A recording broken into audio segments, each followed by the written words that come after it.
pidana penjara. Paling singkat 6 bulan dan paling lama 6 tahun, bro. Ada pidananya berarti kalau nggak bayar pajak. Betul. Wow. Makanya menurut gue dengan industri dan ekosistem kripto di Indonesia kayak sekarang, kita kasih solusi. David Noah siap Bro Dery. mampir lagi Setelah 1 tahun ya. Yoi, gue penasaran sebenarnya kenapa lo tinggalin atau lo kurangin portofolio lo yang ada di kripto 30% dari aset lo jadi 10% kan? Iya, 10% sekarang. Apakah gara-gara Ibu Sri Mulyani mengatakan seperti ini? Tuh lihat ya. Pajaknya ya gila ya. Kantongi 32 triliun rupiah dari pajak kripto dan fintech.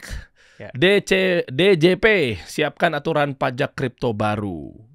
Bentar deh, saham itu kan 0,1%. Betul, final dari transaksi. Ya, kripto tuh 0,21. 0,21 ya. 0,21 ya jadinya ya. Kalau lo lihat beritanya ya. Tuh ya kan. Nah, ini sebenarnya gue nggak mau buka komennya sih. Akhirnya jadinya kayak apa ya? Kayak menyerang ini kali ya. Iya, dan gue membakar api asmara lagi gitu benar, loh ya. Benar. Tapi lu tinggal baca aja sendiri ya bahwa kayak negara nggak bisa ngelihat peluang dikit. Ya. Lagi rame kripto belakangan ini langsung pajak apa segala macam. Gue maksudnya bukan bela pemerintahnya tapi lebih kepada kayak ya memang lu dapetin duit ya lu ada di sebuah negara ya lu harus bayar pajak iya. lah. Nah cuma gue nggak lagi bahas konteksnya ya mau kripto kayak mau kagak kayak mau transaksinya mungkin nggak melalui ada fiatnya kayak segala macamnya tetap ya lu dapat penghasilan ya lu bayar pajak. Tapi anyway bukan itunya yang mau gue bahas adalah lebih kepada satu-satu ya. Menurut fenomena ini menurut lu seperti apa bro? Layak nggak dipajakin kripto?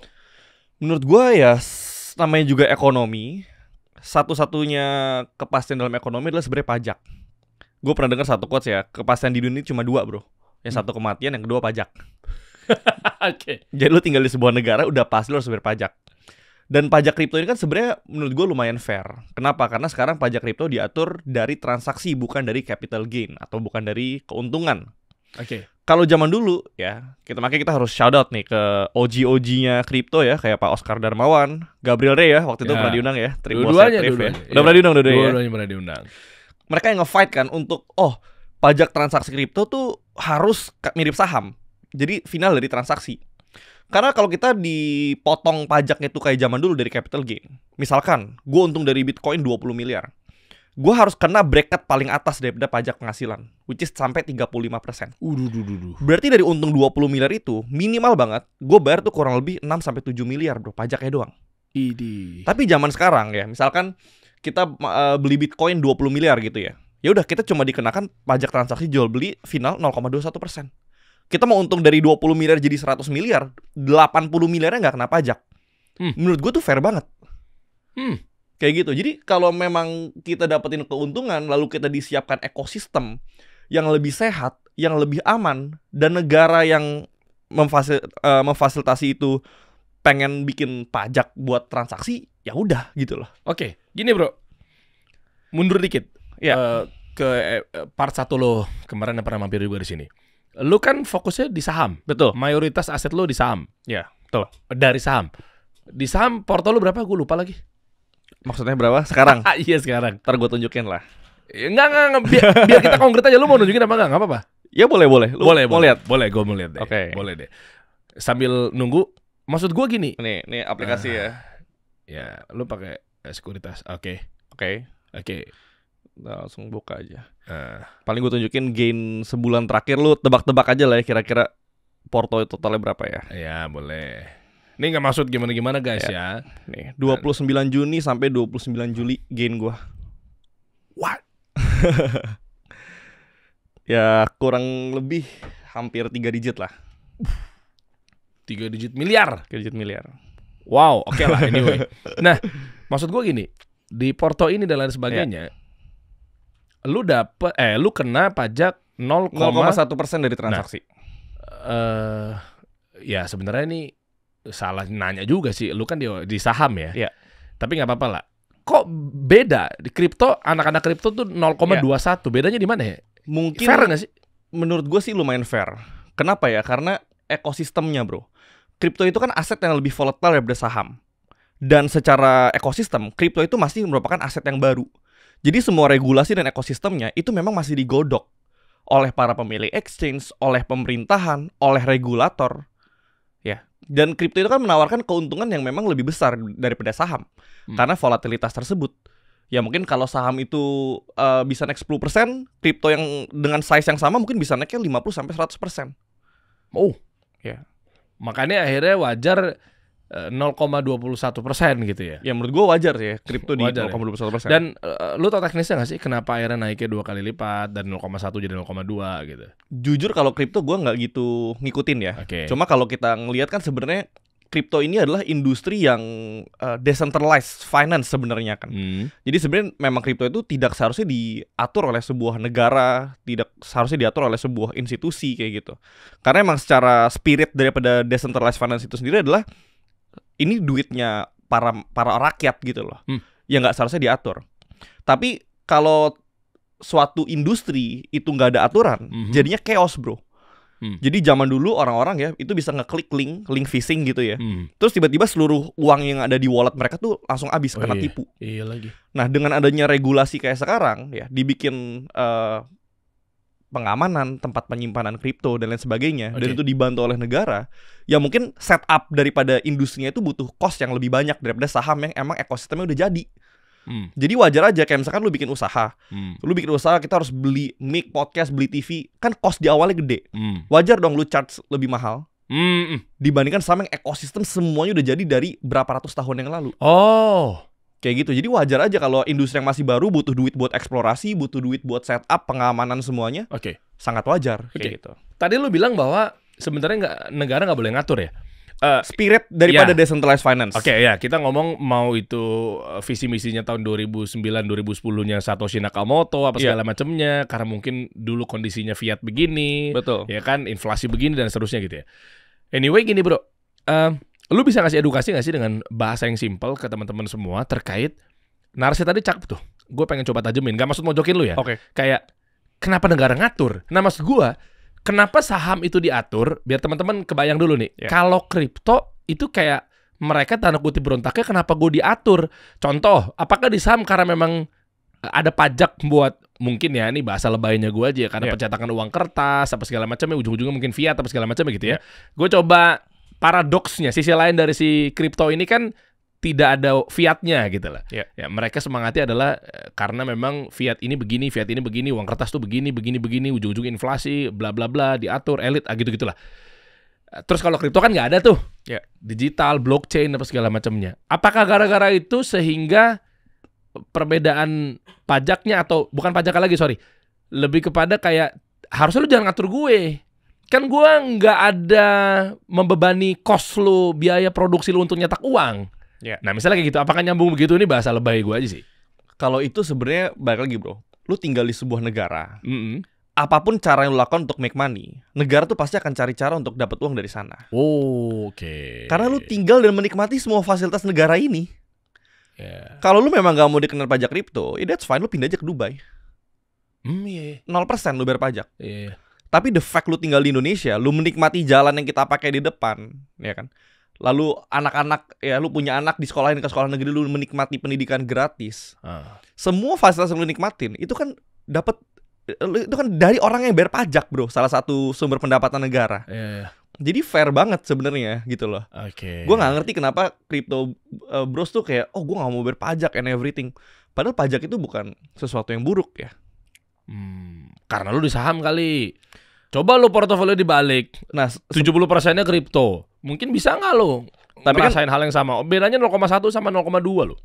Iya, balik lagi ya. Kita let's say berapa sih sebesar-besar uang, misalkan 100 miliar, bro. Ya kan? 0,1% itu bedanya berarti cuma 100 juta. Orang yang punya 100 miliar, 100 juta tuh duit parkir lah. Nggak penting juga buat mereka gitu loh. Dan misalkan mereka bayar cuma beda 0,1%. Bitcoinnya dari 100 miliar naik jadi 200 miliar. Untung 100 miliar dia cuma bayar 100 juta. Iya fair sih harusnya sih. Kurang fair apa? Iya kan? Coba lihat. Kita lihat ya, nih mau itu saham bros, mau itu kripto bros, tetap yang namanya pajak kita lihat. Apakah ganjarannya nih?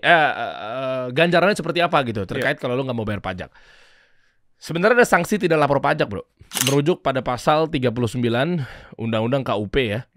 Jika wajib pajak dengan sengaja tidak menyampaikan SPT yang mengakibatkan kerugian pada pendapatan negara, maka dapat dikenakan sanksi berupa. Catat teman-teman. Ini gue juga agak lumayan kenceng karena nggak bete sih, cuma kemarin gue juga bisa SPT juga kan. Pusing lu berber kemarin tuh. Denda paling sedikit 2 kali jumlah pajak terutang yang tidak atau kurang dibayar. Dan paling banyak 4 kali jumlah pajak terutang yang tidak atau kurang dibayar. Pidana penjara. Paling singkat 6 bulan dan paling lama 6 tahun, bro. Sanksi pidana diberlakukan apabila sebagai upaya terakhir jika wajib pajak terbukti kali maksudnya ya, sengaja melakukan pelanggaran dan merugikan negara. Ya. Jujur gue baru baca sedetail ini sih. Oke. Tapi memang bener ya? Ya. Ada pidananya berarti kalau nggak bayar pajak. Betul. Wow. Makanya menurut gue dengan industri dan ekosistem kripto di Indonesia kayak sekarang, pajak lu tuh sudah terotomatis dibayar melalui transaksi. Itu juga mengurangi kemungkinan lu kena beginian, bro. Oh. Karena zaman dulu kalau lu nggak bayar dari transaksi, tadi gue bilang lu harus bayar dari capital gain. Biasanya orang pas udah dapet duit, dia udah ragu buat bayar. Iya lagi. Lu dapat uang 10 miliar. Mungkin lu udah umpetin di blockchain, lu nggak mau bayar. Tapi kalau di sekarang gitu ya, untung 10 miliar ya udah berpajak final transaksi. Jadi sebenarnya itu bukan merugikan, itu menguntungkan kalian yang nonton ini. Ekosistem yang sekarang menurut gua. Tidak beban ya jadinya ya. Tidak nggak berat ya. Iya. Karena pajaknya anyway transaksi nggak berasa, mau nggak mau harus bayar, itu dia kuncinya. Oke. Kalau zaman dulu negara nggak tahu kita dapat uang dari blockchain, kita bisa umpetin. Tapi pas nanti uangnya masuk ke rekening baru tuh di flag tuh sama PPATK ya kan. Oh iya. Oh nih cucian uang nih. Itu duit masuk dari luar misalkan 5 miliar tiba-tiba.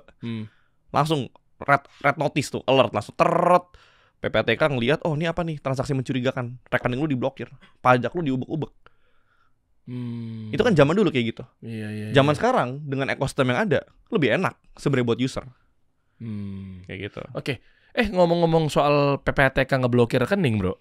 Coba buka deh Crypto Wave deh. Gue juga kemarin kemarin tadi pagi gue ngeliat beritanya. Coba lihat. Ya kan ada kan? Yang itu ini ada hubungannya nggak, bro? 3 bulan rekeningnya nggak aktif ya? Apa gimana sih? Pada baca nggak kalian? Ya. Kalau rekening nggak aktif dalam 3 bulan. Ya kan ada kan beritanya? Tuh, rekening bank yang nganggur 3 bulan bakal segera diblokir oleh PPATK. Ini bukan podcast rezim, bro. Luar biasa. Kalau nunjukin kata siapa podcast rezim? Enak aja lo. Kita bersama rakyat. Bersama rakyat, siap. Bersama rakyat yang juga dukung pemerintahan sekarang. Bukan. Gue tuh pengennya bukan masalah rezimnya nih, gara-gara Panji Pragiwaksono nih ngomong begitu waktu itu. Tapi maksud gue gini, gue tuh emang rakyat ya, lo harus siapapun pemimpinnya, siapapun. Ya, support ya. Iya, mau gimana lo? Mau makar nggak mungkin juga kan? Gue coba di tengahnya nih, bro. Tapi intinya, bro, ya, ini nyambung sama yang tadi lu jelaskan mengenai pemblokiran dari PPATK. Enggak sih, bro. Beda kasus. Beda kasus. Oke. Ya. Nah, mungkin kita kerucutkan lagi kasusnya antara kripto dan juga saham. Mengenai pajak udah clear gue rasa ya. Gue nggak tahu nanti mungkin kalau kepikir kita coba senggol lagi. Ya. Tapi intinya adalah kenapa juga gue manggil lu kesini lagi, ada urusannya mengenai karena kondisi perang. Ya. Meskipun tadi gue udah happy sih denger ya ada gencatan senjata ya. Ya. Thailand sama Kamboja. Ya mudah-mudahan udah damai beneran gitu kan, nggak ulang lagi. Nah, yang lagi disoroti sekarang sama anak-anak saham sama anak-anak kripto, bro, yang pasti lu juga ikutin beritanya mengenai FOMC, The Fed, pemotongan suku bunga, Jerome Powell. Ya, ini kan hari Kamis ya. Nanti pemotongannya tanggal 31 lah. Tanggal 31 Juli yang memang itu adalah salah satu berita. Mungkin kalau teman-teman selain insert Trans TV yang ditungguin juga itu ya. Kalau teman-teman kripto saham ya mungkin pasti yang dipantengnya adalah meeting the Fed lah. Iya. Nah, dengan ada seperti ini, bro, nyambung juga di portfolio lo juga gitu ya. Mungkin kita berangkatnya sebelum ke the Fed pemotongan suku bunga yang kabar mungkin gembira atau kabar buruknya nanti kan kelihatan ya, bakal bullish market atau bearish market. Tapi intinya yang mau gue bahas adalah lu tuh kan ngurangin portfolio. Terutama kripto ya. Dari 30% aset lo yang 3 digit miliar itu gaul, bro. ke 10%, dari 30% ke 10%. Kenapa? Anak-anak saham memang betul-betul saat ini udah lagi nggak percaya sama Bitcoin. Bukan gitu. Menurut gua gini, aset itu move in cycle. Oke. Oke. Jadi gini, aset itu digerakkan oleh fundamental sama oleh liquidity. Ini yang harus dipahamin. Ada namanya fundamental driven, ada namanya liquidity driven. Fundamental driven, suatu aset itu bergerak naik karena orang-orang percaya ini aset yang bagus secara fundamental. Ya kalau di saham berarti perusahaannya growing terus. Makanya orang beli karena perusahaannya growing, labanya bertumbuh. Ada juga aset-aset yang bergerak karena liquidity driven, yaitu supply and demand. Oke. Ketika demand-nya itu lebih besar daripada barangnya ada, otomatis orang mau beli di harga yang lebih mahal terus-menerus. Menurut gua 2020 sampai 2022 ya, semenjak Covid crash kan, itu merupakan masa emasnya saham. Kan pasar saham Indonesia juga naik luar biasa, Bro. Kalau lu pernah karena pada murah. Karena ya valuasi pada murah, lalu likuiditasnya melimpah ya. Ntar gue coba jelasin satu persatu lah ya. Lalu 2023 pasar saham Indonesia crash, yang naik adalah emas. Karena situasi global kurang menentu, orang lebih cari pengamanan uang, mereka beli emas. Makanya emas harganya naik dari 900.000 sekarang jadi 1,9. lebih, kemarin sempat 2 juta. Oh iya, Deng, 2 juta. Per Iya, gram. iya. 2 kali lipat, Bro. Lu beli saham sama lu beli emas, lebih untung beli emas.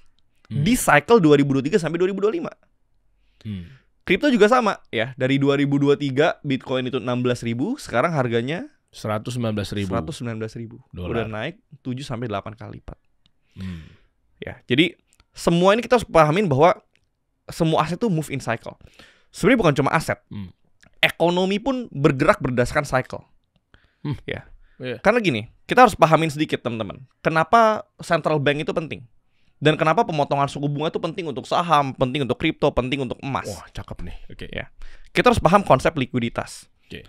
Ada namanya M2 money supply, Bro. Jadi perputaran uang di suatu negara. Perputaran uang di suatu negara, majority daripada uang ini sebenarnya hutang. Hutang yang diciptakan oleh central bank. Central bank yang mengatur. Perputarannya mau banyak ya, perputaran uang mau banyak, gampang. Turunin suku bunga, cetak uang, langsung banyak, likuiditas melimpah. Oke? Kalau misalkan likuiditas melimpah, nanti orang spending, terjadi inflasi, kita lakuin sebaliknya. Sebagai central bank, kita naikin suku bunga, kita stop cetak uang. Otomatis spendingnya menurun, ekonominya melemah, inflasinya turun. Jadi ini cycle, Bro. Ya. Nah, di cycle ini ya, kita juga harus tahu kalau misalkan likuiditasnya lemah, orang-orang cenderung ambil aset yang tidak beresiko, yaitu emas. Makanya 2023 sampai 2025 emas yang naik, sahamnya turun. Oke. Nah, tapi yang anomali di cycle kali ini adalah emasnya naik, kriptonya juga naik. Oh iya. Pasar saham Amerika naik, yang turun cuma pasar saham Indonesia. Kenapa ya? Karena kripto ini kenaikan itu yang tadinya didukung oleh likuiditas yang melimpah ini karena bank sentral potong suku bunga, M2 money supply-nya meningkat. Sekarang di-drive sama namanya institutional entry, Bro. Jadi cycle-nya selain didukung oleh momentum halving, didukung juga sama institusi besar di Amerika seperti BlackRock dan lain-lain. Pada masuk ya? Pada masuk. Mereka bikin ETF. Yeah. ETF ini diciptakan supaya para old money ya, klien-klien mereka yang gede-gede, yang tadinya cuma bisa beli emas, beli saham, sekarang mulai bisa beli kripto. Nah, walaupun cuma sebagian kecil daripada portofolio mereka yang mereka pakai untuk beli Bitcoin dan Ethereum yang ada ETF-nya sekarang. Nah, likuiditas yang masuk dari ETF ini sangat besar dan itu ngedrive market kripto dan ngasih market kripto keuntungan yang luar biasa besar. Makanya naiknya cepet ya. Makanya naiknya cepat sekali. Yang saat mereka pada masuk ya ketika si institusi ini pada masuk. Nah, tapi sekarang kalau kita ngelihat secara cycle, Bro, ya. Pemotongan suku bunga ya. Sebenarnya pemotongan suku bunga ini positif untuk kripto dan saham. Karena ketika terjadi pemotongan suku bunga, likuiditas M2 money supply ini meningkat. Ketika likuiditas ini meningkat, sebelum likuiditas ini masuk ke real market, mereka akan masuk ke financial market. Karena uang lagi murah dan orang-orang itu pas ekonomi susah mereka tahan pengeluaran, penghasilan mereka juga menurun. Pas uangnya lagi banyak, mereka semangat, Bro. Ya, ibaratkan kita misalkan biasa penghasilan 100 juta per bulan, tiba-tiba pas uangnya rame penghasilan 1 miliar sebulan, makin semangat kerja. Sama kayak Crypto Bros dan saham Bros gitu ya. Pas market lagi bullish, justru kita semangat-semangatnya cari uang. Nah, nanti setelah orang-orang udah kaya gara-gara financial marketnya naik, barulah mereka spending. Mereka beli mobil, mereka beli jam, mereka beli rumah. Jadi ekonomi real itu selalu bergerak lebih lambat daripada financial market. Oke, spending yang dimaksud mereka udah saatnya taking profit, abis itu mereka Betul. beli Spending. apapun itu spending, ya pokoknya apapun lah ya. Betul. Itu akhirnya yang salah satu kenapa bisa koreksi ya, bisa turun lagi. Ya bisa turun dan real ekonominya bergerak naik. Inilah baru nanti di mikro, bro. UMKM ngerasain, oh iya ekonomi asik ya, gue jualan gampang nih. Oh iya. Oh iya penjualan rumah naik, penjualan mobil naik karena orang udah masuk ke fase spending. Oke. Nah, sekarang bro, The Fed itu trennya lagi pemotongan suku bunga. Ya, makanya emas gue juga udah buang. Karena emas itu adalah aset terbaik dalam kondisi krisis. Ketika kondisi emas itu tidak krisis, emas itu sebenarnya cuma hedging daripada inflasi. Iya. Jadi emas itu returnnya cuma setara atau melindungi nilai uang kita daripada inflasi. Iya. Di ekonomi yang suku bunganya lagi rendah, the best investment adalah saham dan kripto dan semua risky assets yang lainnya. Makanya sebenarnya secara teori betul, sebenarnya kripto itu harusnya diuntungkan di kondisi kayak sekarang. Tapi yang gue lumayan ragukan adalah kripto ini ibaratnya udah nyolong start. Jadi orang-orang udah mengantisipasi ya suku bunga lagi tinggi akan diturunkan, institusi udah masuk, makanya Bitcoin bisa pergi dari 16.000 ke 119.000. Nah, yang gue takutkan adalah justru ketika nanti terjadi pemotongan suku bunga, cycle-nya mulai berubah. Kok berubah kan makin naik terus. Logiknya kan seperti itu. Tapi kan ada yang bilang sampai $200.000 tahun ini. Bisa jadi, bro. Bisa jadi. Tapi tesis gue adalah gue merasa stock marketnya Amerika itu udah lumayan bubble. Bubble itu dalam artian secara valuasi US stock market seperti S&P dan Nasdaq itu udah di all time high. Itu udah sekarang lagi di fase salah satu paling mahal dalam sejarah pasar saham Amerika. Pertanyaannya kenapa? Karena global stock market itu nggak ada yang menawarkan growth seatraktif Amerika. Ya, jadi kayak China, ya mungkin India lebih bagus, tapi kayak China, Southeast Asia, Eropa itu orang-orang pada nggak mau invest ke sana. Jadi mereka nggak mau, yang mau nggak ada pilihan selain invest ke pasar saham Amerika. Dan yang harus teman-teman perhatikan adalah sebenarnya korelasi positif antara pergerakan US Stock Exchange dengan cryptocurrency. Oke. Jadi cryptocurrency itu tidak gini. Cryptocurrency itu nggak berseberangan dengan pasar saham sebenarnya. Karena kalau kalian lihat, ketika pasar saham Amerika terutama Nasdaq itu naik, kripto juga naik. Ya. Tapi nanti ketika pasar saham Amerika Nasdaq-nya koreksi, kriptonya juga ikut koreksi. Jadi positive correlation, bro. Oh, bukan malah berseberangan ya? Bukan malah berseberangan. Jadi pasar saham dan kripto itu sebenarnya tidak berseberangan. Itu bisa teman-teman cek korelasinya gitu ya. Tapi kalau dari sisi teknis seputar underlying berseberangan tuh. Ya kita nggak ngomong tentang suku bunga, kita nggak lagi bahas mengenai aset resiko, kita nggak lagi bahas itu, bro. Ya. Tapi sepakat kan kalian pasti akan berseberangan di masalah underlying, laporan keuangan, prospektus, jelas gitu-gitunya kan. Iya, meskipun udah dijawab sama anak-anak kripto juga kan terkait lah, kan ini kan underlyingnya jelas, ada white papernya di blockchain, ya on-chainnya kan tuh jelas semua tuh. Ya. Anyway begitu ya.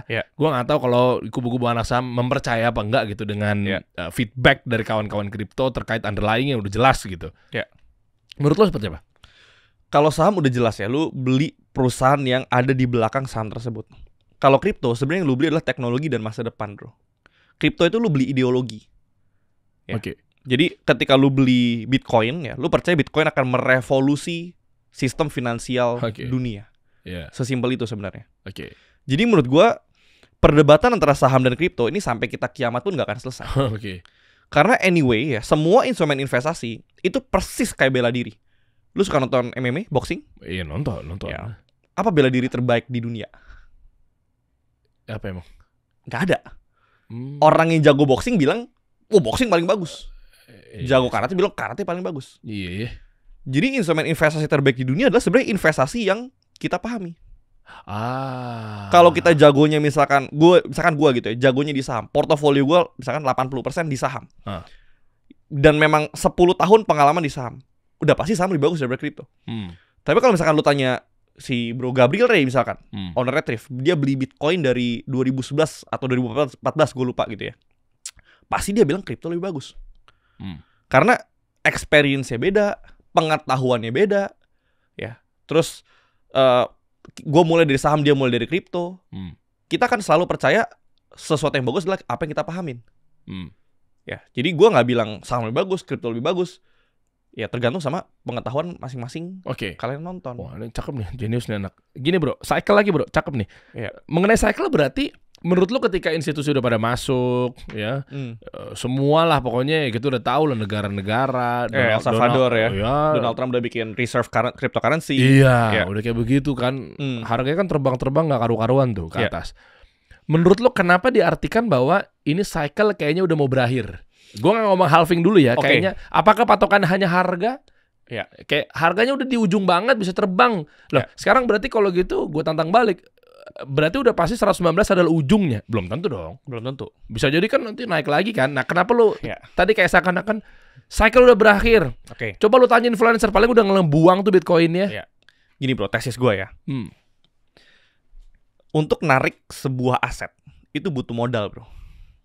Karena harus ada orang yang beli supaya asetnya bisa bergerak lebih tinggi. Iya. Aset yang tadinya Bitcoin misalkan $16.000, misalkan dia divaluasikan di berapa? I don't know, mungkin 100 billion US dollar secara total market cap gitu ya. Sekarang udah 1 triliun US dollar. Otomatis yang tadinya mungkin kalau lu masuk 10 billion itu harganya mungkin bergerak naik 50%. Sekarang lu masuk 10 billion mungkin cuma bergeraknya 2% bro. Iya. Jadi semakin besar sebuah aset, udah pasti kenaikannya juga semakin berat. Dan yang nggak boleh orang-orang lupa adalah ketika suatu aset bergerak naik, orang lupa aset itu bisa turun.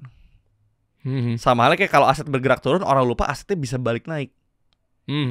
Nah yang gue takutkan, gue bukan bilang kripto itu nggak bisa naik bro. Bitcoin bisa nggak 300.000 atau 1 juta dolar nih sekarang kita bikin ekstrim sekalian? Jangan bisa. Banyak yang ngomong juga memang. Tapi kapan? Oh ya nggak tahu. Nggak tahu. Iya. Ya. Jadi kalau gue dalam berinvestasi, gue tuh nggak main tebak-tebakan bro. Kita harus punya tesis. Sekarang tuh lagi mahal atau lagi murah? Kalau lu beli Bitcoin di 20.000, ya mungkin murah. Ya, itu institusi udah pada buang ya. Lalu ada berita institusi mau balik masuk, cerdas kalau beli 20.000. Tapi kalau kita beli di 120.000, lu bayangin orang yang beli 20.000 sekarang hartanya udah naik 7 kali lipat. Kita baru mau masuk nih. Ya. Jadi posnya udah lumayan tinggi.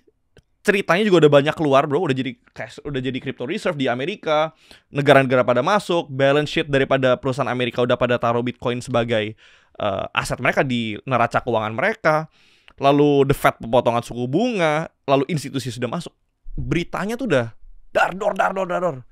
Tapi kan stoknya supply-nya masih tinggi, masih ada 21 juta.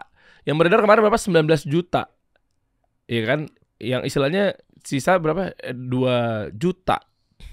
19 jutanya belum diambil. Saya lupa lah pokoknya. Intinya kayak begitu, bro. Berarti kan masih kalau mempercayainya di kubu narasi 21 juta Bitcoinnya yang bagi yang pemercaya itu, berarti kan masih ada peluang buat ngabisin lebih panjang dan lebih naik lagi kan? Betul, bro. Tapi next halving kan 4 tahun lagi. Oh, iya deh. Jadi sebenarnya kalau kita mau ngomongin supply, selama 4 tahun depan supply-nya akan stay.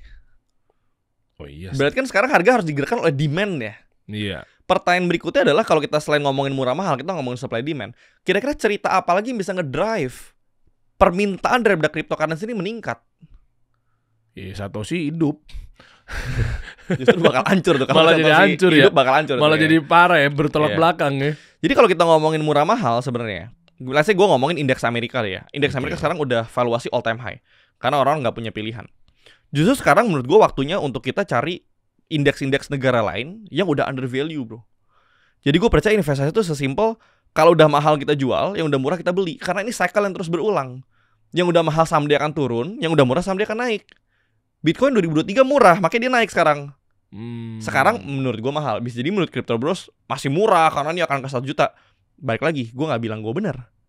Silahkan mempercayai sesuai kepercayaan kalian.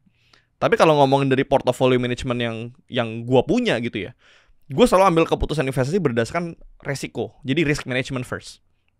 Untung tuh buat gue bonus bro. Karena dengan size gue masukin obligasi gue sampai gue 3 tahunan kayak uang gue juga gak habis. Jadi sebenarnya nggak harus ambil risiko sebesar itu. Tapi cryptocurrency ini ya, ini memungkinkan gue dengan modal kecil, gue ceritakan 15% portofolio gue. Karena portonya double, jadi 30% portofolio. Jadi cryptocurrency ini memungkinkan dengan modal kecil, kalau cycle-nya benar, ini bisa berlipat-lipat. Tapi kalau lu suruh gue misalkan seluruh harta gue 100% taruh di kripto, berani atau enggak? Jujur dengan pengalaman dan pengetahuan gue yang masih cetek ini di dunia kripto, nggak berani bro. Kayak gitu. Oke, berarti lu disisain si 10%-nya itu, berarti masih ada sedikit kepercayaan pada cryptocurrency. Gua tertarik dengan teknologi dan masa depannya. Apa yang ada? Portofolio lu maksudnya koinnya koin apa yang 10% itu? Gua nggak tahu nih bisa sebutin atau enggak nih. Yang pasti bukan Bitcoin. Iya, lo tidak menyarankan sebuah finansial Gue atau pegang ajakan cuma aja? dua. Gue pegang Solana sama Ethereum. Solana sama Ethereum. Ya. Berapa persen dari aset lo? Dari 10 itu bagi 2 rata? Ya, mungkin Solana 7%, Ethereum 3% lah ya. Kenapa lebih percaya ke Solana? Padahal si founder Solana bilang bahwa meme coin atau bahkan katanya digadang-gadang dia ngeludah di piring sendiri kan? Justru Solana tuh keren bro. Solana nih Tapi katanya meme Jadi coin gini. adalah sampah. Tapi Solana meme coin apa altcoin sih masuknya? altcoin. Oke. Tapi Solana ini blockchain yang dipakai untuk meme coin listing di sana. Tapi dia ngomong begitu kan sama aja berak di piring sendiri. Ya kalau kita ngomong gitu, Elon Musk juga bilang Tesla udah kemahalan bro. Tesla naik-naik aja gitu kan. Jadi menurut gua ya para founder bebas lah untuk ngomongin apapun gitu loh tentang aset Oke. mereka. Oke. Cuma kalau Solana ya gue mikirnya Solana ini bisa dibilang sekarang top 5 lah ya dari seluruh kripto yang ada. Dan setelah Bitcoin ETF, Ethereum ada ETF-nya. Nextnya tuh BNB bro, tokennya Binance. Tapi BNB tuh nggak mungkin bisa jadi ETF karena token sebuah exchange kan. Ya mungkin Nggak berikutnya boleh. adalah Peraturannya nggak bisa. Ya. Oh. Berikutnya adalah Solana ETF. Itu yang pertama. Yang kedua, meme coin ini kan sebenarnya bisa dibilang menjadi sebuah kasino besar. Sorry to say. Oke. Bahwa orang-orang sekarang trade di DEX gitu ya, Decentralized Exchange, di meme coin yang under Solana base gitu. Ya, otomatis kalau mereka pengen beli meme coin, mereka harus tukerin Solananya. Mereka tukerin USDT mereka ke Solana untuk trading meme coin. Jadi ibaratkan lu tuh lagi beli kasino bro, beli Solana. Oh gitu. You own the casino. Karena orang mau untung Tidak membenarkan judinya teman-teman semua. Enggak. Tapi logiknya ya daripada kenapa Solana masih oke gitu sampai sekarang ya. Oke, dan lu 70% malah lebih besar ya dibanding Ethereum ya. Padahal katanya Ethereum lebih kuat dibanding Solana. Iya, karena Solana gue udah pegang dari 2023 tuh 15% gue masuk Solana semua bro. Akhirnya lu kupas ke Ethereum. Ya, karena gue punya satu partner. Partner gue jago banget di kripto lah. Namanya Anthony Cipto. Shout out to my guy. Oke. Dia tuh beli Solana dari $9 bro. Udah, murah amat. Sekarang mungkin $150-160. Iya. Bahkan kemarin waktu Sama 200. Trump listing itu $280. Iya. Waktu Trump coin listing. Makanya dari situ 2003 karena awal masuk di Solana ya sampai sekarang udahlah pegang aja lah, udah modal udah ditarik juga, sisa untung doang. Jadi ya udah nothing tulus. Tapi lucu ya, lu malah nggak ada di Bitcoin sama sekali.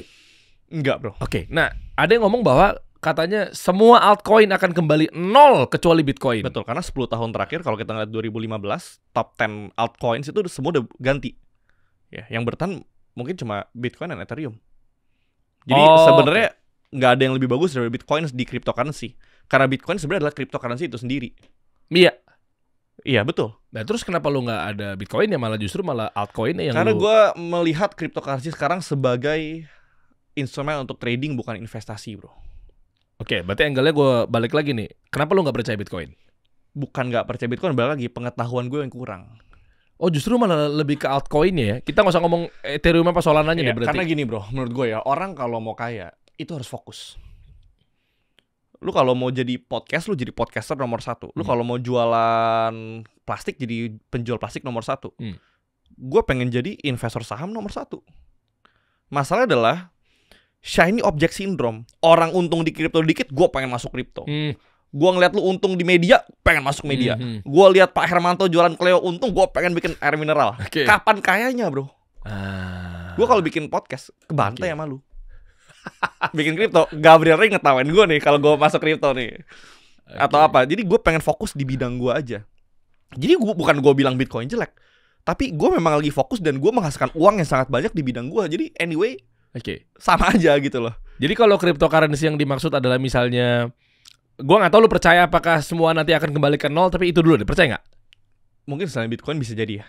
Karena historinya begitu. Selain Bitcoin bisa jadi. Bisa jadi. Lah kenapa lu malah di Solana sama Ethereum? Karena trading. Oh lu tradingnya. Besok pagi gue jual juga bisa bro. Oh oke. Jadi selama tren dan momentumnya masih ada, ya udah hold aja. Tapi ketika someday tiba-tiba dia balik arah, gue tinggal pencet sell, hilang semua posisi gue. Gue tinggal tarik balik masuk ke rupiah, kelar, selesai. Oke. Dan menyikapi mengenai secara ekosistem si kripto itu sendiri gitu. Menurut lo dari sudut pandang orang saham, gue mau tahu aja sih. Menurut gue kripto akan hidup. Oh, akan hidup ya? Itu akan hidup. Kripto akan hidup dan kripto adalah masa depan. Oh. Jadi kripto dan saham itu sebenarnya nggak harus diadu, bro. Itu akan hidup berdampingan. Dan masuknya di saat lagi harga kayak sekarang, kita ngomong Bitcoin misalnya. Lu masuk sekarang atau nunggu dam dulu ntar, sabar, gua nggak tahu, mungkin pas halving, bearish ini, atau mungkin ada cerita ini, cerita itu, atau naikin suku bunga atau apapun itu, atau sekarang. Soalnya banyak kawan-kawan yang memang Bitcoin maksi itu sekarang udah berapapun gua nggak peduli mau harganya berapa. Gua masuk Bitcoin, beli berapapun lu punya aset. Itu balik ke time horizon masing-masing orang. Lu tuh berinvestasi untuk berapa tahun? Kalau lu ngomong 2 tahun ke depan, lu beli Bitcoin hari ini, pertanyaannya simple. Bitcoin pernah mengalami drawdown sampai 70-80%. Lu masuk 10 miliar. Dalam 1 tahun, uang lu hilang 8 miliar. Siap gak, bro? Ya mimisan mungkin di hidung kiri ya.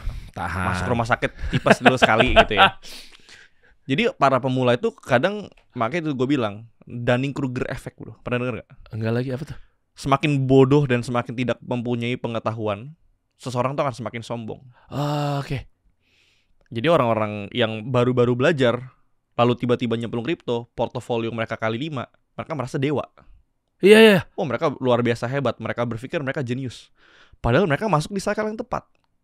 Dan biasanya orang-orang sombong kayak gini, ketika market itu balik arah dari bull ke bearish, mereka akan dihukum. Bro, gue di financial market mungkin sekarang tahun ke-9 gue, tahun depan tahun ke-10 gue. Waktu gue cuma punya uang misalkan 1, 2, 3, 4, 5 miliar, sombongnya minta ampun. Gue berpikir, wah gue tahu nih saham nih lagi bottom di kripto. Wah. Sekarang justru gue dengan rendah hati bilang gue nggak tahu apapun. Karena satu-satunya kepastian dalam pasar saham, dalam kripto, dalam dunia investasi adalah ketidakpastian itu sendiri. Ya. Jadi kalau kita ngomong, apakah sekarang waktu yang tepat atau bukan waktu yang tepat? Jawabannya nggak tahu, bro. Tergantung sama time horizon dan lu percaya ini murah atau mahal. Kalau lu percaya 2030 cryptocurrency akan $1 juta, Bitcoin 1 juta $, murah mahal? Murah. Kan masih ada 5 kali lipat. Oke. 2040 lah ya. Ya kan? Iya. Tapi kalau misalkan lu ngomonginnya tahun depan, dia bisa turun 80%, siap nggak? Kalau siap dan lu mau hold Bitcoin selama 20 tahun, beli aja sekarang. Kalau bisa rumah lu gade, lu jual tuh semuanya tuh. Ginjal lu gade, lu beli sekarang. Iya kan? 119.000. Jadi orang tuh kadang terlalu suka ngomongin tentang future, masa depan ini bisa ke segini-segini. Oke, tapi kalau turun 80% siap atau enggak? Bro, kalau kita bisnis, kalau situasi bisnis lagi bagus, kita nggak usah belajar caranya. Iya. Tapi kalau situasi lagi jelek, kita harus belajar cara efisiensi cost begini, cara hiring efektif begini, cara cari market lain begini. Iya kan? Dan harus gue akui lagi kalau gue nge-feedback ini, iya betul, memang ada background ya di dunia media atau podcast atau radio kan gue pribadi kan. Tapi memang kalau diakui ya semakin banyak kita learning ya. Ngerasa bahwa ya kita nih pas yang lagi pas naik apapun industrinya ya. Kalau gue berkaca kita mulai pas COVID, orang-orang udah mantengin di layar kan. Makanya ya kalau boleh jujur sih sebenarnya sih nggak ada privilege yang 100% ya. Karena memang pas COVID semua orang pandangannya di layar, bosen di rumah, makanya lu pilih podcast. Ya kita naik ya, kita nggak bilang 100% karena skill. Ya takdir satu, dan kedua adalah ya mungkin momentum, baru ketiga skill ya. Karena memang pas posisinya gue Om Ded jebret gitu loh.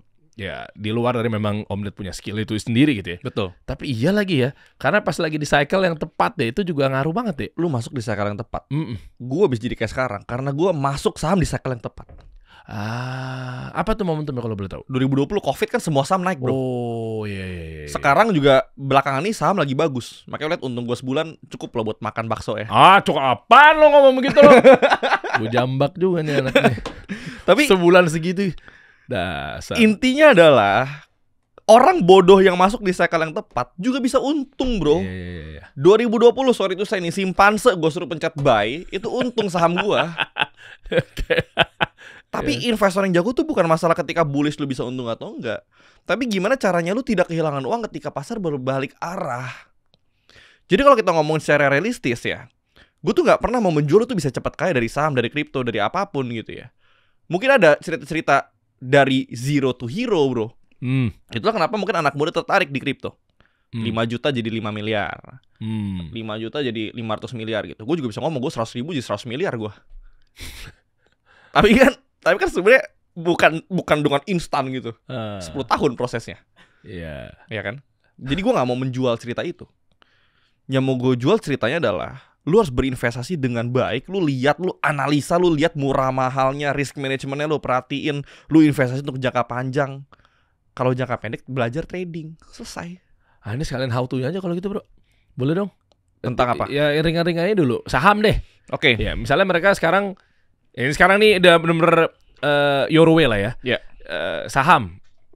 Terus gimana cara memulainya buat kawan-kawan ini, misalnya kan ada yang bilang bahwa jangan masuk di blue chip. Ya lambat nantinya geraknya karena dia sudah besar apa segala macamnya. Caranya memang yang begini ya, banyak lah. Lu mungkin kalau kawan-kawan lo yang pernah mampir di sini juga pasti tahu kan.